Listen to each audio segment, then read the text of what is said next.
Kia ora koutou katoa. Welcome to the Hoon, where co-host Peter Bale and I go around the week's news in geopolitics and Aotearoa's political economy, with a whole bunch of experts, academics and politicians, all to understand our worlds better and have some fun.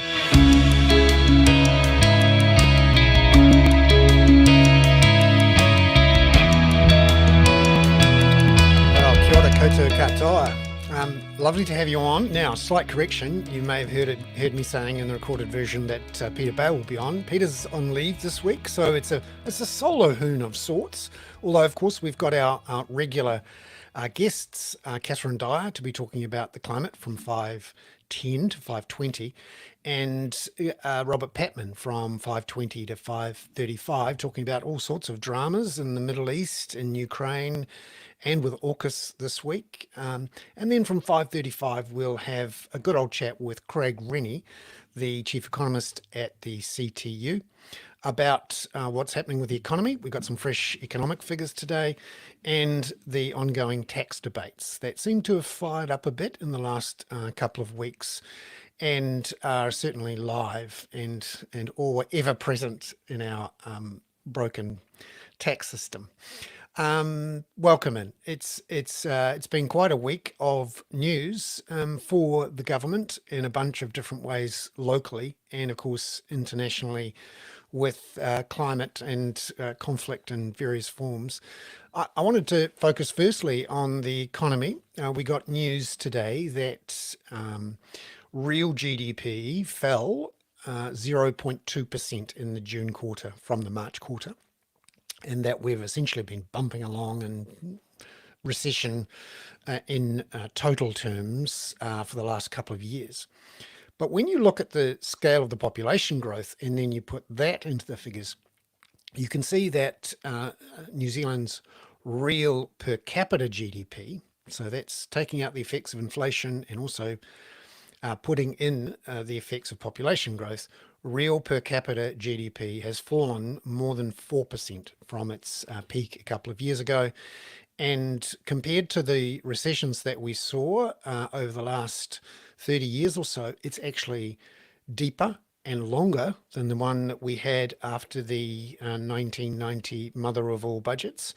It is deeper and longer than the one we had after the global financial crisis, or at least deeper. One of the shocking things about the global financial crisis of 2008, 2009 is that we didn't actually recover in real per capita terms until 2017, so nearly 10 years. And that's the effect of a real shock to the system. And we've certainly had a shock to the system in the last couple of years, firstly from COVID, obviously, then a surge in housing costs and housing prices, inflation from fuel and from transport with the restrictions on supply, and some would argue too much money sloshing around chasing not enough assets and not enough goods. And so we had an inflation surge. Although it's interesting, the other big news in the global economy, the political economy too, in the last few days, in fact, the last 24 hours, was the US Federal Reserve's decision to cut its official cash rate, the Fed funds rate, the most important interest rate in the world, by 50 basis points to a range of 4.5 to 5 or so. That is the most important news in interest rates for a long time. It's the beginning of the easing cycle for the Fed. And this is important because fixed mortgages in New Zealand, particularly the longer term ones, are very much based on what happens in international capital markets, and in particular what's happening with US Treasuries. They in turn are influenced a lot by what the US Federal Reserve is doing. The longer you look at the global economy, the more you realize that the US is the biggest dog on the block and pushes everyone around with its reserve currency status, which allows it to borrow and spend enormously. There is essentially a privilege for having that reserve currency. And it means that the rest of the world is effectively following the United States. So if the United States has tight monetary policy, that means the rest of the world does. And when it has loose fiscal policy, then that affects everyone as well. It's no accident, really, that extraordinary period of inflation that we had in the early 70s coincided with America going off the gold standard, and Nixon, after Johnson, running extremely expansionary fiscal policies. And right now we're seeing sort of a similar mix, actually, with expansionary fiscal policy and tight monetary policy, although not as tight as it was a day ago. And that's important for us because that will help to lower interest rates and fire up the fires underneath our economy, or what I call our housing market, with bits tacked on. We'll talk about that with Craig Rennie in the second half of the show, in essence trying to work out what is the new government's strategy for improving the real economy, so that real per capita GDP, if that's what you're focused on. Um, uh, you could argue that maybe we shouldn't be focused on real per capita GDP, certainly not nominal real, not total real GDP. And this is a debate we'll have over the years. Maybe we should be focused on some sort of well-being measure. And on those measures, things are not fantastic at the moment. Of course, the dominant story, I think, day in, day out, is the ongoing crisis, manufactured crisis, certainly fiscally driven crisis in the health sector, which isn't just a this month thing or a last month thing. It is a decades long in the making crisis, as real per capita funding of our health system has been squeezed and squeezed and squeezed, because both sides of politics have wanted to keep the size of government below 30% of GDP at a time when our population is aging, and there are some natural and good, cost pressures in health that are higher than the rest of the economy. We keep inventing new drugs and new ways to cure things, but that aging population, in combination with that rising cost of healthcare, is really putting the entire system under pressure. And unfortunately, when you have a system that is big and has lots of interconnected parts, it can cope with shocks. There is a resilience to that, and particularly if you've had some fat in the system. Sometimes fat in the system is good. A lot of politicians have tried to achieve the magic formula of having the same services or better services with the same amount of money. And, we all like a bit of productivity every now and again, but there's only so much you can push that. And in a system like a health system, which is our biggest employer, and you could argue one of the biggest sectors of the economy, there's only so far you can push it. And what we've seen really over the last 2 years, triggered, of course, by the COVID crisis, and then the post-lockdown waves of COVID that have gone through the healthcare system. But then, of course, the widening inequality, the deepening poverty that we've seen, the housing crisis. As I like to say, everything is always about the housing crisis. And certainly that is what's driven the problems that we've seen in our healthcare system, which are, playing out in lots of different ways. Great to see you, Catherine. Lovely to have you on. This is a solo Hoon, so to speak. Peter's not with us. He's taking some time off to recover from some travel. So I'm thrilled to have you on, talking about the segue here. I've got to do all the heavy lifting on the segue myself. The segue is health, actually. One of the things I was going to talk about in my little opening segment was the interesting debate we've had this week, with a whole bunch of transport, health, public academics on transport and health have come out with dozens of people in a letter, essentially arguing that the government's policy of increasing speed limits is bad for our health. It's bad for our healthcare system. We're of course going to have more accidents and deaths. They cost money.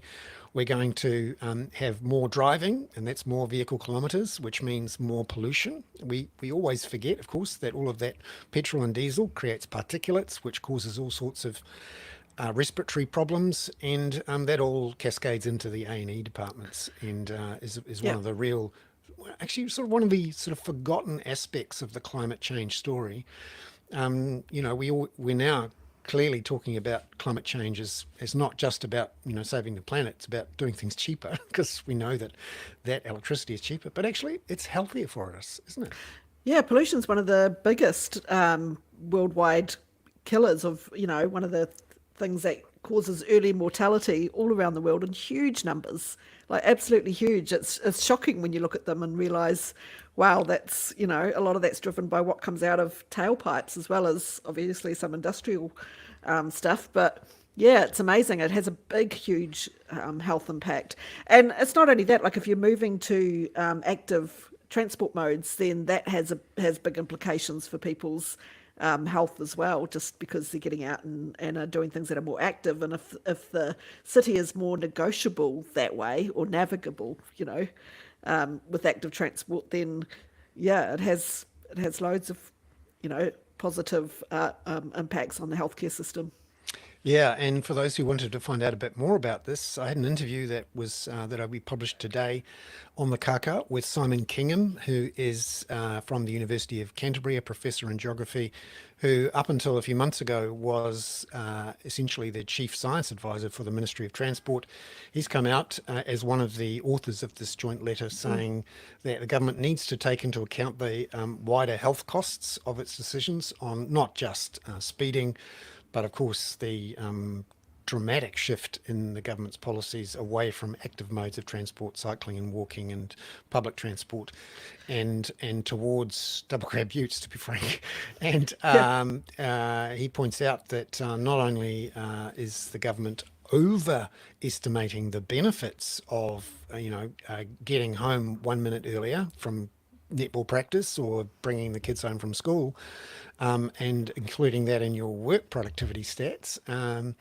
But also, just simply not even taking into account the higher costs of this type of transport. Really interesting interview, I would say, and yeah. well worth a watch. The But evidence is pretty solidly stacked against what the government is doing, and once you get all the experts out talking about it, I think it's that's going to hopefully start to have an impact on what they're thinking. I mean, yeah, a lot of evidence stacked up. yeah, we got some new polls out in the last week or two, which seem to show not too much movement away from the government to the opposition. But we'll see. It's interesting. Of course, we have fewer and fewer polls to judge the so-called temperature of the nation, and we'll find out in a couple of years' time if it makes Yeah, a there's a bit difference. of a bubble media thing that goes on as well, and that all the experts are talking to each other and are hearing all of this stuff, but it doesn't necessarily make it out much beyond that. So, Yeah, it is interesting that that joint letter did get quite a lot of coverage, at least in the TVs. Well, when we say TVs, there's really only one free-to-air broadcaster that people are watching now, which is One News, and that's getting good oh yeah. coverage. But one of the other, big pieces of news that we see on the TV most nights actually is climate disaster pictures because they make great pictures. It's a real Hey Martha moment. You're watching the TV and then you see a bus being, tumbling down a river in Italy, crunching into a bridge or something, and Yeah, and a but helicopter. as you were saying, like they are climate disaster pictures, but they're not labelled climate disaster pictures, right? Exactly. I'm sitting there, watching and seeing these extraordinary pictures, as we've seen this week from Central Europe, from Poland and Hungary. You wouldn't wanted to have been on the Danube having a cruise this week, because some of the biggest downpours ever recorded flooded through that region, many dead, whole villages wiped out, just extraordinary.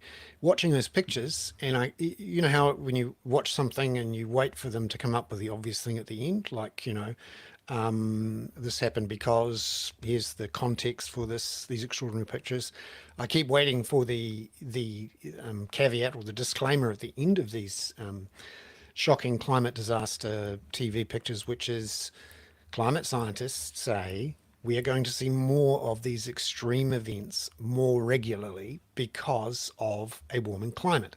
And the warmer it gets, the faster it gets, the bigger these extreme events get. Now, you can't directly link every single extreme event to climate warming, but we know there's going to be more of them and they're going to be more extreme. And you could have, in my view, every single climate disaster story should have that as a drumbeat to just repetitively say to people, hey, the stuff you're seeing, it may look great on TV. You certainly don't want to be in the middle of it. But it's because of climate change, guys. And, what are you doing about it? Yep. And that's important. Because there's some huge floods in Africa as well at the moment. There's about 6 or 7 countries in Central and West Africa that have huge floods going on right at the same time as the ones that are happening in Central and Eastern Europe.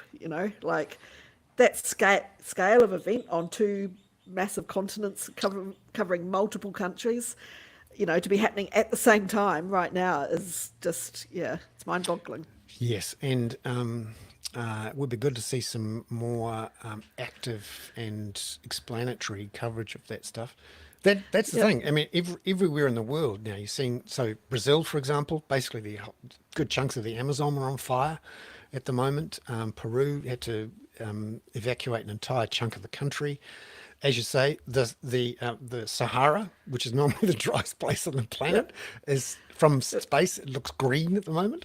Yep. It is Cyclone quite Yagi that caused all that, problems in Philippines and southern China, but also in Hanoi, where I used to live. I was watching the news on that because they were flooding. Like the Red River was flooding through there as a result of Cyclone Yagi.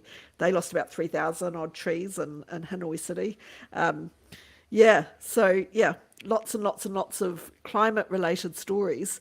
And this week on the Climate Wrap, the only place that I really found that was talking a lot about the relationship to climate change was an article in The Guardian, and there were some climate scientists that they interviewed there that were basically saying, we're not surprised at all by the intensity of the rainfall and the flooding that's happening. What we are surprised by, though, is the lack of preparedness for it. We've been warning about this for a long time. It's doing exactly what we said it was going to do. And yet we're still seeing, all of these deaths happening as a result. We're seeing, there's been no attempt to or very little attempt to adapt or to prepare ahead of time for these sort of things. So that's what they're really looking at. Yeah, is that because, the official warnings we've had from the IPCC and the various, models and work done around that, particularly on the economic impact, has been a bit light on its feet? Yeah, I mean, that's my theory on this, is that you get the physical climate models that are telling you very clearly what's coming and what's happening, and so you get climate scientists talking about that all the time. But then you chuck that into an integrated assessment model where it goes into through some economic modelling, and what comes out the other end is nowhere near as clear about the risks or the amount of, it's kind of, the economists are basically saying the damage isn't going to be that bad and people will be richer in the future so they can pay for more of the mitigation, and so it kind of quite often acts against urgency and policy making, and that's what the policymakers are listening to, more than they're listening to the climate scientists. So there was a paper out in 2022 that I talk a bit about in the wrap this week from Nicholas Stern, Joseph Stiglitz and Charlotte Taylor. So these are all very high-profile, well-known economists, international economists, who are looking at the economic modelling and saying there's a real problem here with the way that they deal with risk, and particularly the way that they assume away catastrophic risk, so the risk of a real catastrophic event happening. But yeah, just overall in terms of risk, they're not building in anything to do with tipping points, for instance. And so we're really kind of underestimating in the long run what's, the economic impact, and B, the risks of what actually might happen. And you get the situation where you get climate scientists saying at 3.5 to 4 degrees of warming, you won't have an economy, like you will have, that level of warming is not consistent with an ongoing complex civilization, so you'll get collapse. And then you have economists going 3.5 to 4 degrees of warming optimizes the economy. Yeah, that's You right. know, And it's all going to be warmer and better when actually, the yeah, science shows us that's not the case. yeah. And it doesn't seem to be filtering through to our biggest global corporations as well. Microsoft is doing some cheeky deals around credits. And also we're still having these carbon capture deals. If you're being unkind, you'd say scams, that are taking up so much time and money and attention when we just need to be reducing emissions.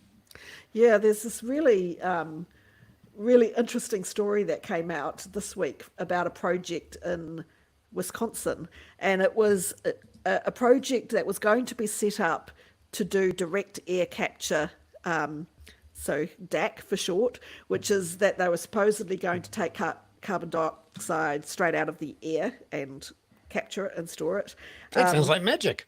Yep, like magic. And so this was serious. So we're going to build this big kind of farm to do that. And it had support from the Biden administration, and it had funding support from Amazon. And they were all set to do it. And then the whole project has collapsed in the last week. And the reason that it has collapsed is because they can't get enough renewable energy to run the thing. And interestingly, where all the renewable energy is going is to new, cloud computing and data centers and things, the likes of which Amazon is setting up. And because it is creating challenges for Amazon to meet their net zero targets, they're relying on projects like this one that collapsed to offset their emissions. But their emissions are the reason that project can't get off the ground now.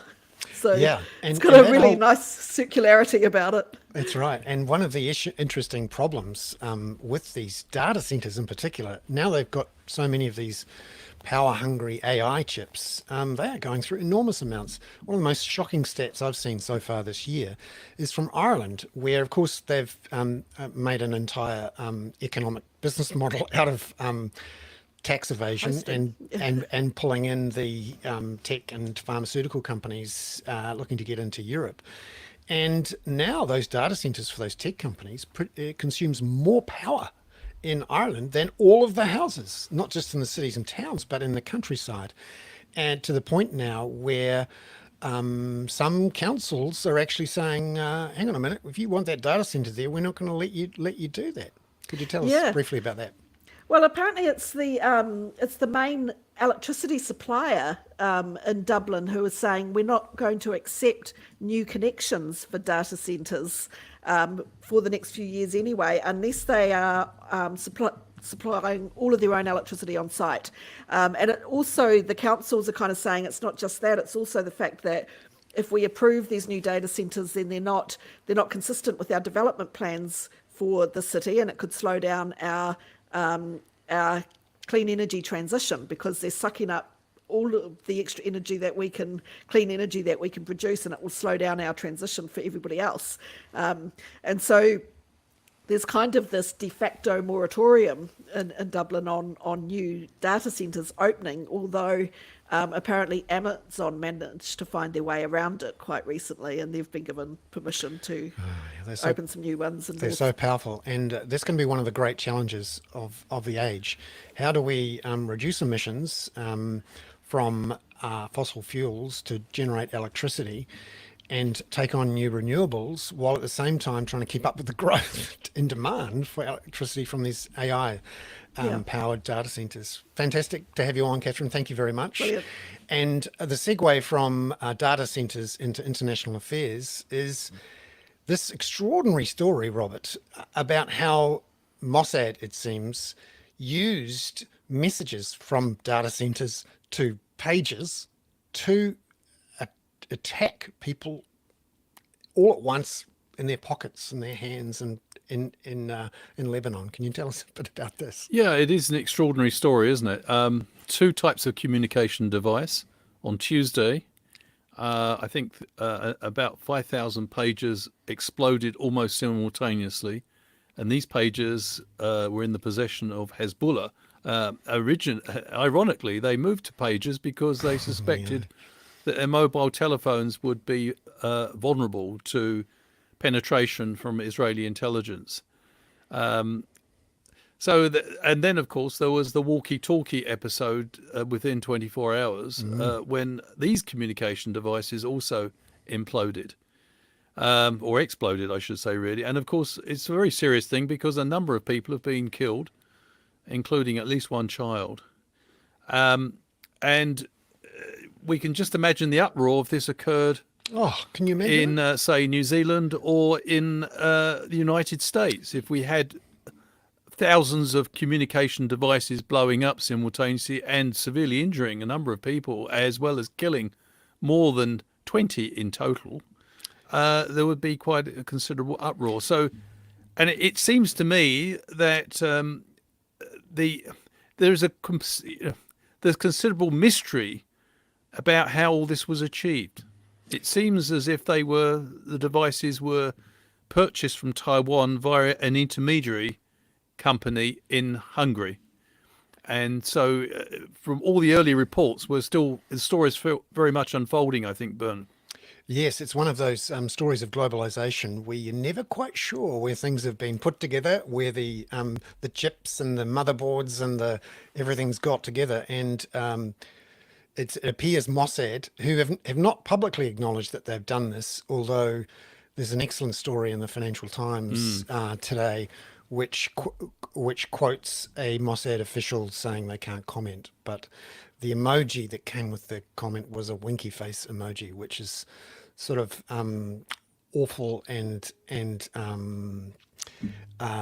modern all at the same time. What's the likely reaction? What's the reaction been in the region? Because it must have been so shocking for 3,000 basically small bombs to go off in people's pockets and in their hands, and all quite at once. indiscriminately, because although they're targeting the majority of people who've been affected have been Hezbollah officials or people attached to Hezbollah. Other people who are not implicated in Hezbollah have also been affected, apparently. So it's a pretty, if you like, scattergun approach. And already there are concerns that this is a serious breach of international law, and particularly humanitarian law. Do you think there'll be a military response, or is there much? Well, talk I about think that? Hezbollah will. They've made it quite clear that, as they put it, Mr. Netanyahu should enjoy the moment, but he will not be enjoying what follows. And by the way, both Hezbollah and Israel have been sparring, as we've said in previous conversations on the Hoon, for months since the Hamas terror attack on Israel on the 7th of October. So there's been military skirmishes along the border region. I think if you like, the explosion of these communication devices seems to be, on the face of it, the first opening shot in what seems to be an intensified Israeli campaign on the Israeli northern border with Lebanon. They've had to evacuate 60,000 Israelis from that region because of the exchange with Hezbollah. Both sides, Israel and Hezbollah, have been careful, I think, to calibrate their tit-for-tat exchanges, largely missiles and other munitions, to not let it get out of hand. But there seem indications now, the Israeli defense minister and Mr. Netanyahu have both said, in effect, the war is now moving north. So, and also Israel has mobilized a large number of troops on the northern border with Lebanon. So that indicates that although the war in Gaza has not been resolved, the hostages have not been released, and Hamas has not been eradicated, Mr. Netanyahu is now switching his attention, his far-right government is switching its attention to, I think, confronting Hezbollah, which is an ally and proxy of, proxy of Iran. Yes, there'll be a few walkie-talkie and pager owners in Iran that might be throwing them in the bin. I wonder too, Robert, talking of remote acts of warfare, this extraordinary explosion that's happened well into Russia. So this is not, Yes. a few k's from the border. This is 500 k's away and closer to Moscow than it is to Ukraine. The extraordinary explosion. What does this mean for that conflict? Well, it did occasion a brief broadcast from President Zelensky congratulating the Ukrainian officials involved. It's seen as a huge triumph. This was clearly a huge ammunition dump. 2 earthquakes, I think about 2.5 or something like that, 2.6, have been recorded in the region. The scene around Tver is carnage and can be observed from outer space. Huge explosions. This was a huge military base, and a lot of munitions, including missiles, was stored there. So I suppose as one Ukrainian official said, the Americans have denied us permission to target these bases and munition dumps, so we've decided to let the drones do the work. So yeah, I mean it was. There is a interesting side to this. Mr. Putin's regime, which will never admit anything that's negative, said that they had shot down all the Ukrainian drones over the affected area, but it was actually the debris of the falling drones that set off this almost cataclysmic explosions, which could be observed from outer space. So, I mean, that's an extraordinary claim, but I think it is a serious situation, and it's part of a pattern. The Ukrainians now have among the most sophisticated drones in the world. They're increasingly long range, as you said in your comments, Peter. These are really penetrating deeply into Russia, and that, allied with the Kursk situation, of course, we have to balance that out with the fact that the Russians have made grim but solid progress on the Eastern Front. Yeah, so we'll keep an eye on that. It looks like they don't even need the Western missiles or permission to use those Western missiles a long way from the border. They've got some very effective video game players and some machines that they can use. Just coming back to our part of the world, there's been lots and lots of bits and pieces on AUKUS over the last week or so, which suggests, this slow creeping, quiet, moving closer and closer to some sort of deal, perhaps potential widening of AUKUS. Could you keep us up to date on what's happened in the last week or so? Yeah, a joint statement was released by the 3 existing AUKUS members, marking the 3rd anniversary of AUKUS. It was formed in September 2021. And we also have learned from media reports that there have been discussions involving New Zealand, Japan, South Korea and Canada with the 3 existing members about continuing to explore the process of, or the possibility of, joining Pillar 2.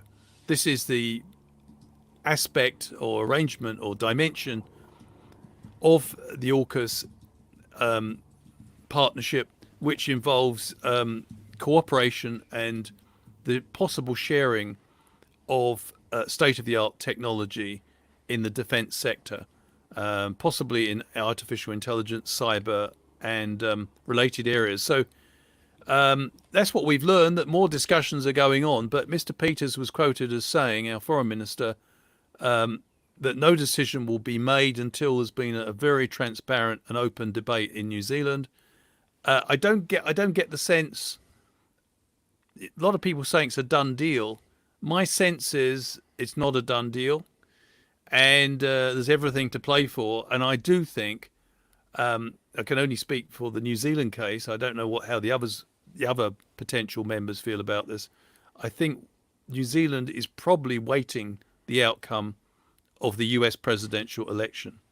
It's all dressed up as process and exploratory talks, and I think they're, I'm not saying they're not genuine. I'm sure they are, but all I'm saying is I think on the New Zealand side, the time frame for decision making is probably related to knowing the outcome. It would be very difficult, and this is an irony, it would be very difficult if Mr. Trump won the election for a national or right of centre government to actually sell membership of Pillar 2, because Mr. Trump is the antithesis of what even many national supporters believe is appropriate for New Zealand foreign policy. So namely, Mr. Trump is an enemy of multilateralism and would insist, as he's indicated, along with J.D. Vance, that any alliance arrangement in which his leadership's involved in, the other members will have to take full account of America's interests above all else.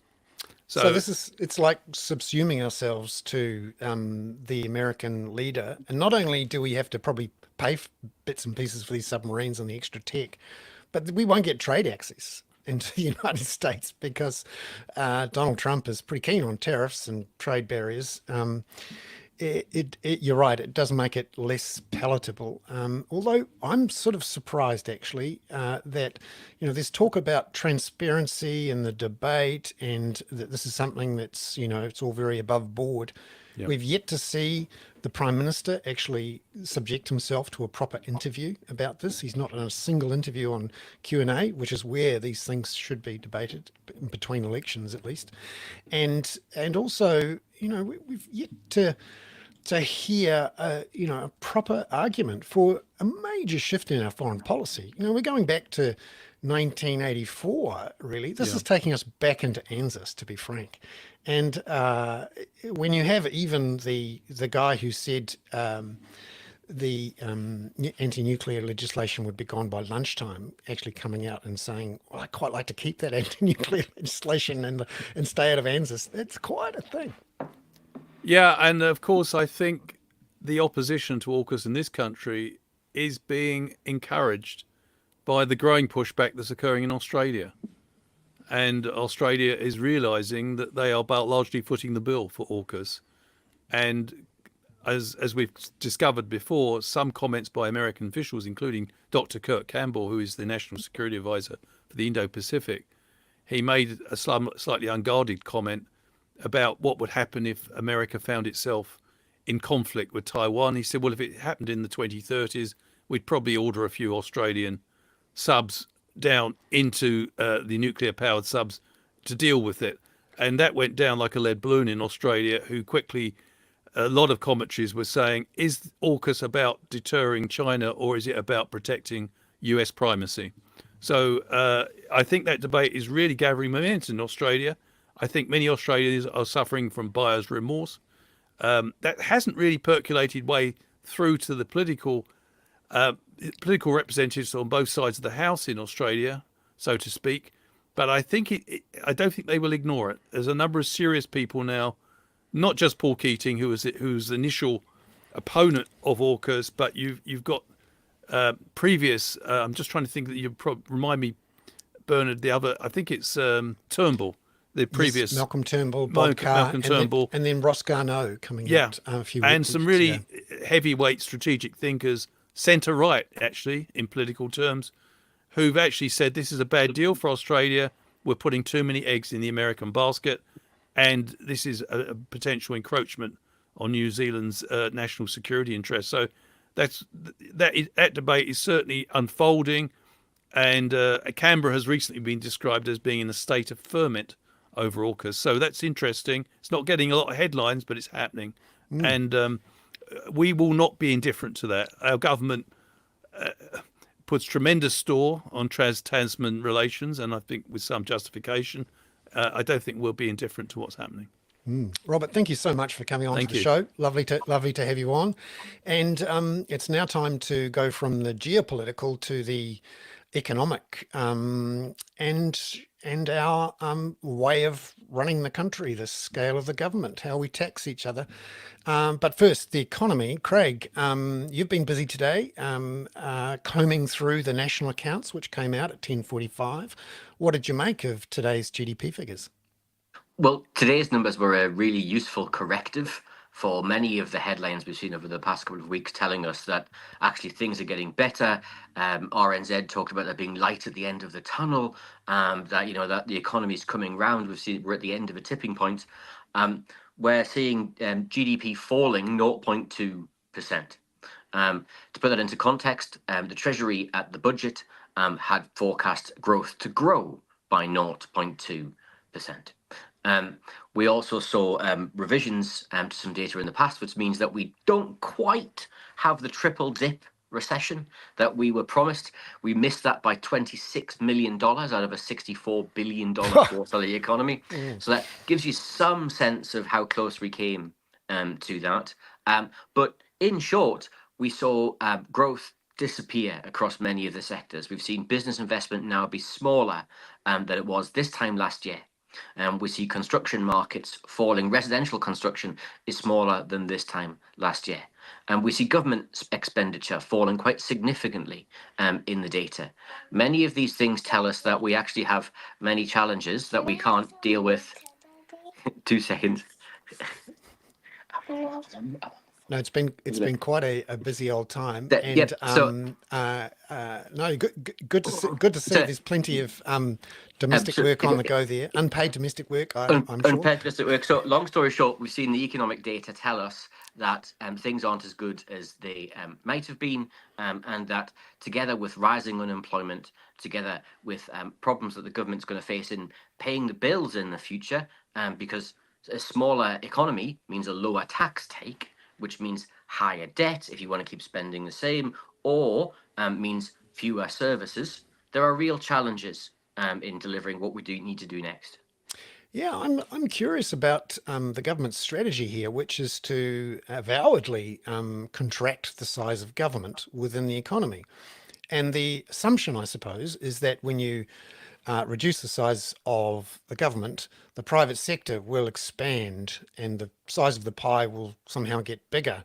But there are some multiplier effects in here, and you wonder if, in the macroeconomics 101 classes that various people in Parliament have taken, they've realised that, when you take a dollar out of the economy from the government, that takes $1.50 out from the entire economy, which has to be made up from somewhere else.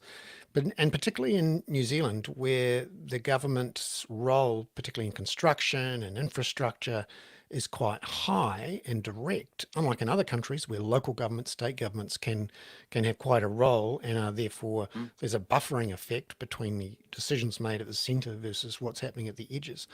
In New Zealand, one guy at the centre, Simeon Brown, says, no. And so immediately everything stops down in Invercargill doing those roads. So I just wonder if they've understand basic macroeconomics around fiscal multipliers. Well, there's real challenges, as you say, about sort of where's the next engine of growth coming from. All of the different component parts of the economy are falling simultaneously. Normally, when you see that sort of synchronized downturn, you would see the Crown or the government stepping in and trying to provide some stimulus to the economy, or at least the automatic stabilizers in the economy turning up and saying, well, we spend more money on welfare, we spend more money in other areas, and so therefore there's some balance in this space. Right now, there's not. Right now, they're all falling at the same time. That's bad news, because what it does is it prolongs the downturn. It makes it harder to come out. And we already know that we have significant infrastructure gaps in the country, but this data is pointing to the fact, the fact that things we can see with our eyes and ears, or hear with our ears in the country, is that workers are leaving. Construction's falling off a cliff. Skills are leaving the country. We're making the return to growth harder than it should be, and that's as a decision to stop government spending, stop government investment, and deliver tax cuts. I mean, it's quite unusual to have the chutzpah to say unemployment's rising, GDP is falling, but don't worry, I've cracked the problem. We're going to give more money to landlords. There's a real difficulty in being able to square that circle with the current fiscal approach the government has right now. Particularly when it looks like the effects of the fiscal multiplier is partly because people who are getting the tax savings, and we know that 64% of the tax benefits go to the top 40% of the population, that they're going to be saving a good third of that. So the money that is going back into the pockets of New Zealanders, who you'd think, well, that's going to boost the economy, they're going to spend it, actually is going into the pockets of the New Zealanders who don't need to spend it. And they're going to save it, and it's just going to end up in a bank account. Or if they do expend it, if you have higher incomes, you tend to spend the additional disposable income that you have on luxury items, often many of which are imported from overseas. So that's just a direct wealth transfer outside of the country. There are lots of challenges with the current government's approach, but GDP per capita, which is the measure often used in New Zealand, that's falling faster than at the GFC. So the steepness of the curve is faster than pretty much any recession going back to the 1980s. That's telling us two things. We're seeing what little growth we have in the economy by population growth rather than by productivity growth or output growth. We're seeing what little growth we have essentially having to go across more and more people in the country. That doesn't mean that people shouldn't be here, but we should have other means of growing the economy, and we should be investing in growth in the economy. Instead, we're actively divesting growth in the economy. We're seeing school rebuild programs stopped. As you talked about in the long-term transport plan, we're taking money out of spending, and we're putting it on the credit card because we don't know where the money's coming from to build roads at some point in time in the future. But right now, what we need in New Zealand, especially in urban New Zealand, is public transport. So again, none of this makes any sense about if you want to grow the economy more quickly or if you want to deliver economic growth and with it the sustainable wealth we all want. But for most New Zealand families, the wealth, at least in a financial sense and in a sense that's recognised by the bank and CoreLogic and homes.co.nz, is people's equity in their homes, and if they've got more than one, even more so. You could argue, surely, if you're the government, that all this other stuff, investment, doesn't matter. Spending on consumption goods doesn't matter. It's all about getting interest rates down, because then when you get interest rates coming down, that's going to juice up the housing market. And remember, we've got a housing market with bits tacked on for an economy. So, just lean into it and go all out to get those interest rates down. But we know the outcomes from that economy aren't great. We know that the outcomes in terms of inequality, we know the outcomes in terms of building a more productive and a more sustainable economy, one that doesn't ride the waves of global commodity markets quite as much. It doesn't deliver that. It doesn't deliver great jobs. There aren't huge numbers of jobs in an economy that's just simply a rental market. And also from a sort of an intergenerational perspective, we're building intergenerational wealth for some groups, but not for others. So, and we see unemployment building in some communities, particularly in provincial centres where we see big job losses, as we've seen over the past few weeks. We see skill shortages in other communities because people can't afford to move to those places. Queenstown is the obvious example in New Zealand.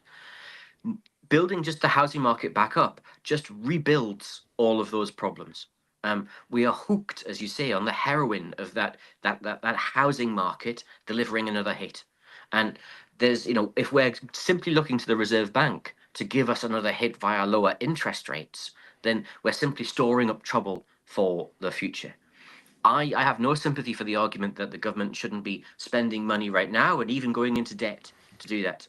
Because if we're not paying our way right now, we're actually asking our kids to pay our way because we're not prepared to make the investments, and so they will have to in the future.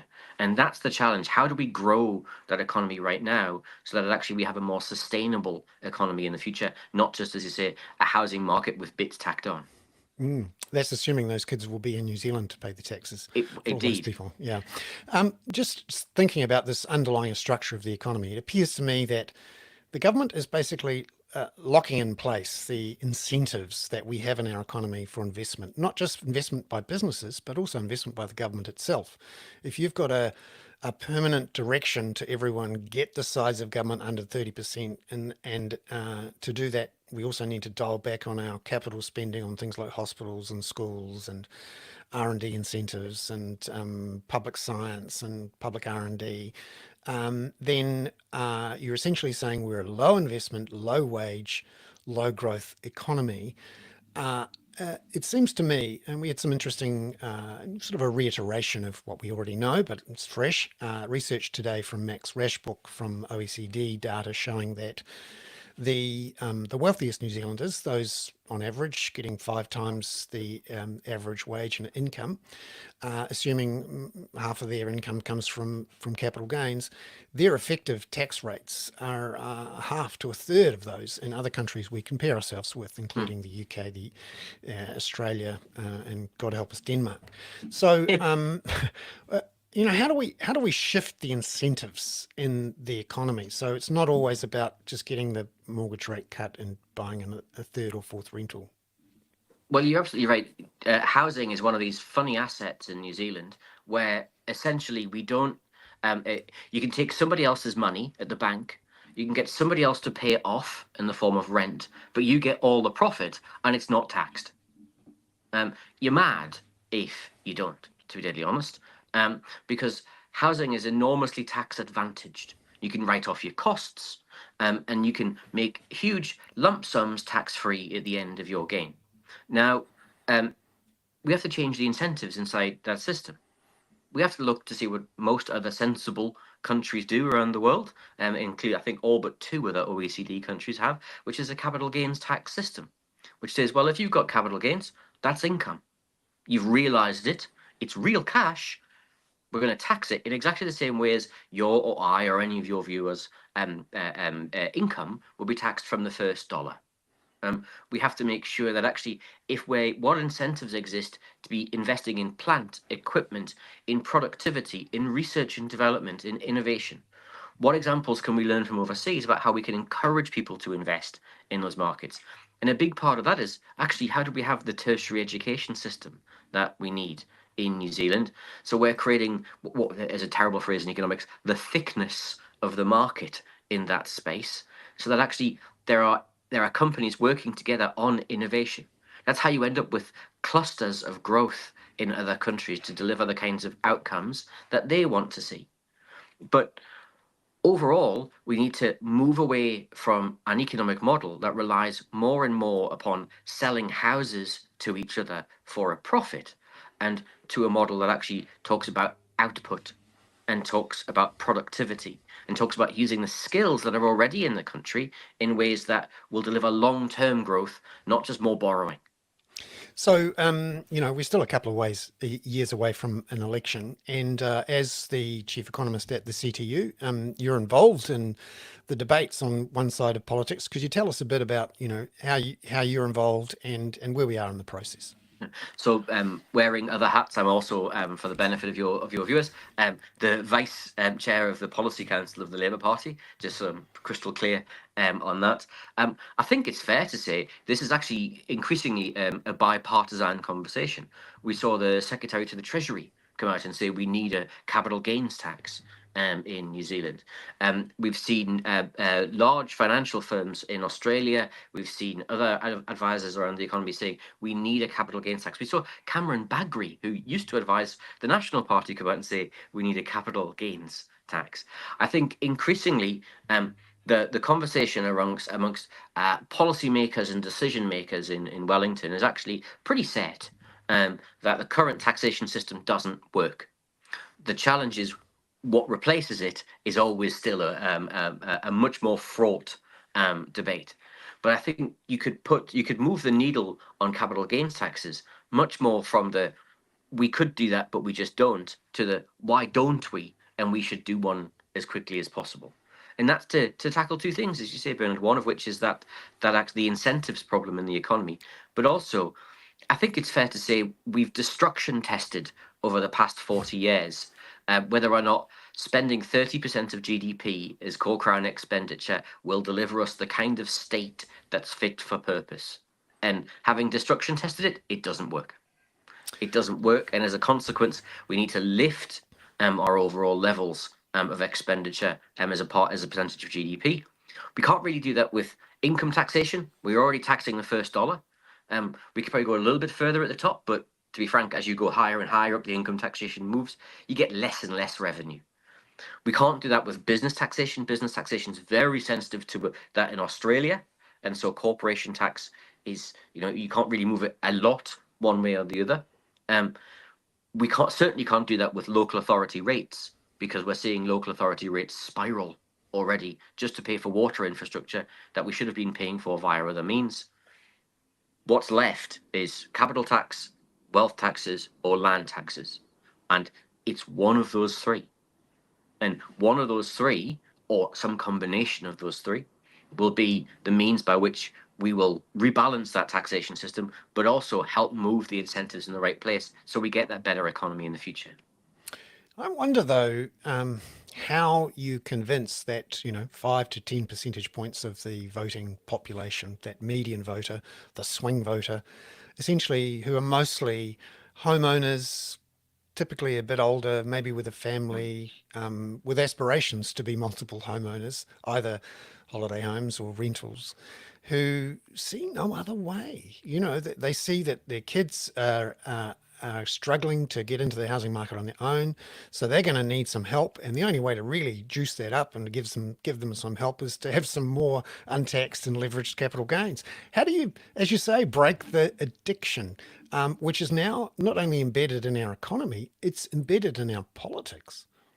Well, I think one of the things you have to do is show rather than talk about the tax, talk about what it's going to buy. So tax is just a means. It's just a means of generating revenue. What you actually need to talk about is the ends. What does a great health system look like? What does a great housing system look like? What does a great education system look like? What benefits would you have if you had that great health system, if you had that great education system, if you had a great housing system? If you had a great housing system, ironically, the need for lots of people to have second homes as income generators would disappear, because there wouldn't be the incentives in rent. If you had a great health system, you or I or some of your viewers may pay less in private medical insurance, or certainly not pay for prescription fees. May be able to get back to work earlier because they're able to get an operation or get seen faster. You have to talk about the ends, because it's actually the ends that make a difference to people. And that comes down to having a vision of a better economy that includes those ends. That includes having a great health system or housing system or education system, and not just viewing the economy as a means of just generating more money. Because we can generate more money, but unfortunately, it's delivering really poor outcomes for lots of New Zealanders, be it in health or housing. And so, to me, we really need to move away from a sense of having a conversation of, well, we can't tax more because that will make you worse off. Actually, taxing more and delivering more expenditure and more investment may well make you better off in the future. It may well certainly make your children better off. Yes, well, I would normally say I'm looking forward to this debate, but there's a couple of years to go, and it's early days. But it's interesting to me, and maybe I'm reading the polls the wrong way, but that the moment when the current leader of the Labour Party came out and started to talk a bit more openly about this stuff was the moment at least one of the polls showed a drop in his popularity. We'll see. As you know, who knows? We don't have actually many polls that are publicly available and not connected to a political party of some form or another. So we'll see how that goes. And we'll see, how that housing market with bits tax on develops over the next couple of years. For me, it is astonishing to see the extent and the length of that fall in per capita GDP, and how it has been covered up by population growth, by more hours being worked. And an indicator of that was this weird discussion still involving the Prime Minister saying, it's perfectly normal to work 12 hours a day and have 2 jobs, and all of that. For me, that was the moment when I thought, gee, that's pretty hardcore. We're all working, and we're all working longer with more jobs. According to the Productivity Commission, the average New Zealander works 3 weeks at work each year, longer than the average OECD worker. 3 weeks. Now, so 15 days. So we work longer hours, but we get paid less, and we do so because we have poorer productivity. We have poorer productivity because we have too much of our economy invested in sectors that don't respond to productivity growth. We don't have innovation. We don't have R&D. And the solution is to just further perpetuate that. Yeah, even the new commissioner appointed by the government of health, he has to have two jobs as well. He's pretty busy. I'll let you get back to your 8 hours there, Craig. I'm sure it's just 8 hours. And really enjoyed having you on the show. Fantastic to have you. Good luck. And I only wish that I'd been there in the room today, digging through the spreadsheets as well. That would have been fun. But I'm stuck here in my own paradise. So thank you very much, Craig. Thank you. Have a great week, and we'll see you again. That has been this week's version of the Hoon, a solo Hoon, as it were, with Peter on leave, recovering from some holiday travel. And we will be back again next week on the Kaka. I'm Bernard Hickey. Ka kite anō.